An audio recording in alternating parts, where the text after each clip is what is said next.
Chers Africains, chers Panafricains, je vous salue. Aujourd'hui, on va parler de l'unité, l'unification de l'Afrique. Est-ce que l'Union africaine est possible?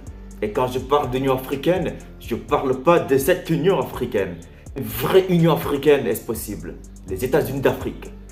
Avant tout, j'aimerais rendre hommage aux anciens panafricains qui ont été assassinés, qui étaient là pour leur peuple, des dirigeants qui aimaient leur peuple, qui faisaient tout pour le développement de leur pays et le développement de l'Afrique et la souveraineté africaine. Kadhafi, Lumumba, Thomas Sankara, Sékou Touré, Kwame Nkrumah, Cheikh Anta Diop. Et la plupart ont été froidement assassinés par les Européens et par les États-Unis, juste pour leurs propres intérêts, parce que ça ne les arrangeait pas. Muammar Kadhafi qui voulait créer une monnaie commune et détruire le franc CFA, qui n'arrangeait guère les Français. À l'époque, les Africains n'étaient pas aussi éveillés que maintenant. C'est grâce aux réseaux sociaux que beaucoup d'Africains sont éveillés. Et c'est grâce aussi aux réseaux sociaux qui n'osent pas toucher aux panafricains contemporains. J'aimerais citer bien sûr M. Kémy Séba, qui reçoit des menaces de partout. Mme Nathalie Yamb, qui a été menacée de mort plusieurs fois. M. Franklin Nyamsi au Cameroun, Guy Marius Sagna et Ousmane Sonko du Sénégal. Les militaires, le colonel Mamadou Doumbia, le colonel Assimi Goïta et le capitaine Ibrahim Traoré.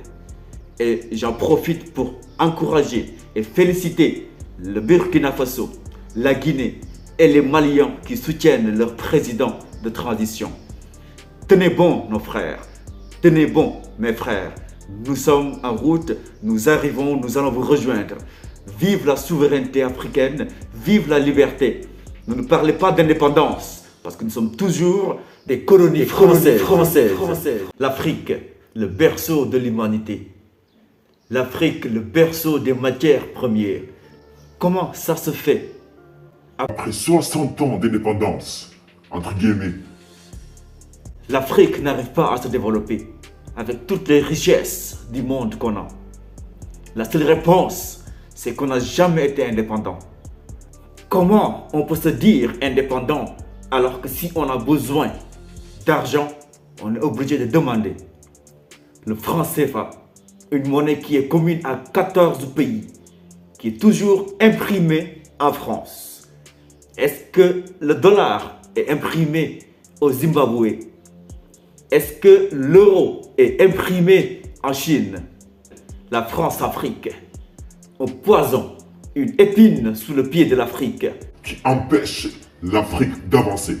Je pense que la plupart des Africains sont conscients maintenant que l'Afrique est pillée par l'Europe, par les États-Unis depuis l'Antiquité. Maintenant, après la théorie, c'est la pratique. Nous devons trouver des solutions pour que l'Afrique s'unisse et devienne un seul État pour qu'on puisse avoir une souveraineté et se développer. Et nous devons commencer par se débarrasser de ces dirigeants corrompus. Toutes les marionnettes, les maquis très sales, des Patrice Talon et compagnie, sont prêts à collaborer. Ils n'ont pas le courage de le dire publiquement parce qu'ils savent que c'est la honte, mais ils sont tous prêts à collaborer avec la France. La France qui elle-même est la responsable numéro 1 du terrorisme en Afrique. Mais comme nos présidents se prostituent politiquement devant l'oligarchie d'Occident, ce sont des dirigeants dirigés et non pas des dirigeants qui prennent leurs responsabilités, eh bien c'est la société civile qui doit prendre son destin en main. Et nous le prendrons. Les États-Unis d'Afrique ne les arrangent guère. Car ils savent que si un jour l'Afrique s'unit, si l'Afrique devient les États-Unis d'Afrique, là, ils vont lire l'heure.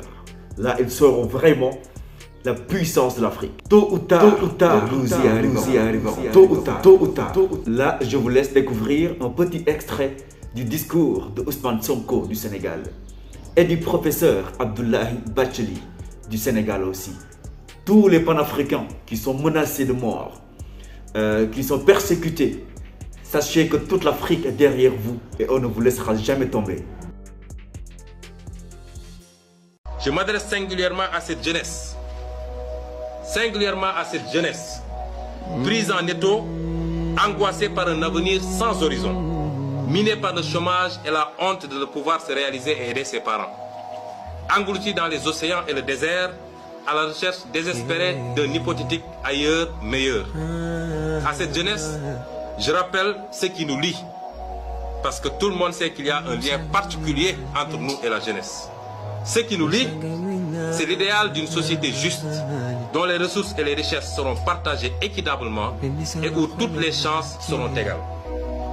Aux frères et sœurs africains, l'heure de notre révolution a sonné. N'acceptons plus ces petits présidents comploteurs, toujours à la solde de quelqu'un, mais jamais au service de... Le Sénégal se transformera.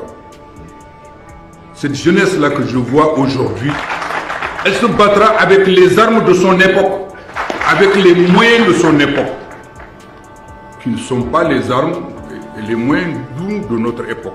Ça aussi, nous devons avoir nous-mêmes l'humilité. Nous ne sommes pas plus héroïques que cette jeunesse. La jeunesse est un moment dans la vie. Les jeunes d'aujourd'hui seront les vieux de demain. Donc moi, c'est avec beaucoup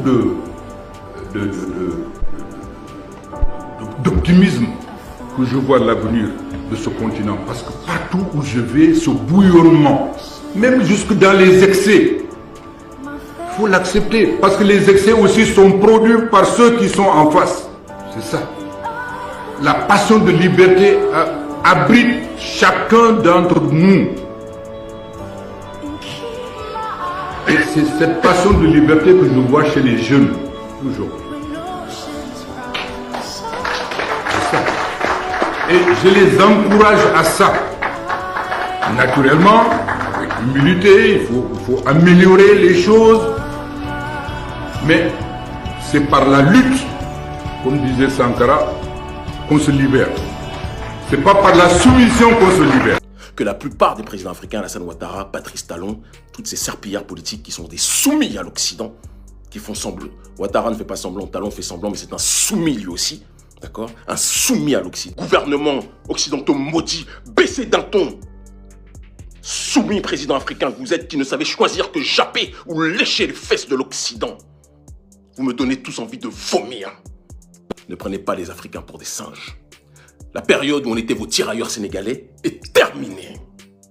Je ne suis le tirailleur de personne, si ce n'est le tirailleur de la souveraineté. Et la souveraineté, ce n'est pas la souveraineté de nations que vous autres occidentaux avez créées. C'est la souveraineté de peuples qui, depuis le départ, avant de vous rencontrer, existaient et voulaient défendre leur identité. Votre histoire d'Union européenne est en train de mourir. C'est pour ça que j'ai pitié quand je vois les présidents africains qui sont là, comme notre président Patrice Talon et les autres, à se soumettre vis-à-vis de l'Occident, vis-à-vis de la France, vis-à-vis de tous ces pays. Vous n'avez pas honte? Mais quel peuple africain peut supporter des présidents comme vous, des mauviettes, des serpillères? Quel peuple africain peut supporter des gens comme vous? Vous nous donnez tous la nausée en Afrique francophone. Ouattara, Patrice Talon et compagnie, vous êtes des serpillères de l'humanité. J'ai honte quand je vous vois. C'est vous qui auriez dû donner de la voix. Vous êtes toujours tenus en laisse, tenus par le string, par l'oligarchie d'Occident. C'est eux qui tirent les ficelles. La période des tirailleurs sénégalais est terminée. Terminée. L'Afrique libre ou la mort, nous vaincrons. Aujourd'hui, il y a une génération panafricaniste qui a un cerveau pour cogiter et qui a décidé de choisir ceux qui se battent pour leur dignité historique et non pas ceux qui donnent des leçons d'humanité, d'humanisme, de droits de l'homme, alors qu'ils ont l'esclavage sur les mains, ils ont la colonisation sur les mains, ils ont les violences vis-à-vis de leur propre prolétariat sur les mains. C'est terminé tout ça. Aujourd'hui, c'est nous qui décidons. L'Afrique libre ou la mort, nous vaincrons. Ils finiront par comprendre. Je ne suis pas de la race de ceux qui se soumettront. Africains, de présidents, les Ouattara, les Patrice Talon et autres qui se soumettent à l'Occident au lieu de tenir leurs pantalons. Je vous combattrai jusqu'à la mort. N'oubliez jamais ça. Jusqu'à la mort, je vous combattrai. Vous qui asphyxiez vos peuples, vous qui terrorisez vos peuples.